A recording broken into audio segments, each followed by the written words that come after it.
இது கடலை எண்ணெய் ஊற்றிக்கிறேன். அவரைக்காய் பொரி குழம்பு. ஹாஸ்டலில் தங்கிக்கிற பிள்ளைங்க, ஆம்பளை பிள்ளைங்களுக்கோ பொம்பளை பிள்ளைங்களுக்கோ எண்ணெய் காஞ்சிட்டு கடுகு கலப்பு போட்டுக்கிறேன். 1 ஸ்பூன் கறிவேப்பிலை, பூண்டு 250 கிராம் மாதம் போட்டுக்கிறேன். வெங்காயம், உப்பு போட்டுக்கிறேன். முன்னாடியே இது வதக்கிறதுக்காக போட்டுக்கிறேன்.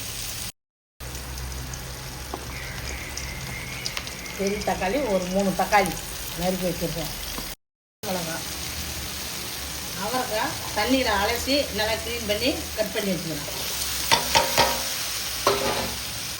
அவரைக்காய் வதங்கிடுது. குழம்புக்கு திட்டமாக தண்ணி சேர்த்துக்கிறோம். வீட்டு மிளகாத்தூள். முன்னாடி வெங்காயம் தக்காளி வதக்கிறதுக்கு உப்பு போட்டேன். இப்போ கொஞ்சம் சேர்த்துக்கிறோம். கொஞ்சம் ஒரு கொதி வந்த பாரு தான் இந்த புளியை கொஞ்சம் ஊற்றணும். இல்லைனாக்கா காய் இந்த அவரைக்காய் நறுக்குன்னு வேவாத மாதிரியே இருக்கும். புளி முன்னாடியே ஊற்றிட்டா உடச்சி வச்சுக்கிறேன். வெறியும் குழம்பா சாப்பிட முடியாது. தொட்டுக்கிறதுக்காக முட்டையை உடச்சி வச்சுக்கிறேன். கலக்கக்கூடாது, அப்படியே எடுத்து வச்சு சாப்பிட்ற மாதிரி.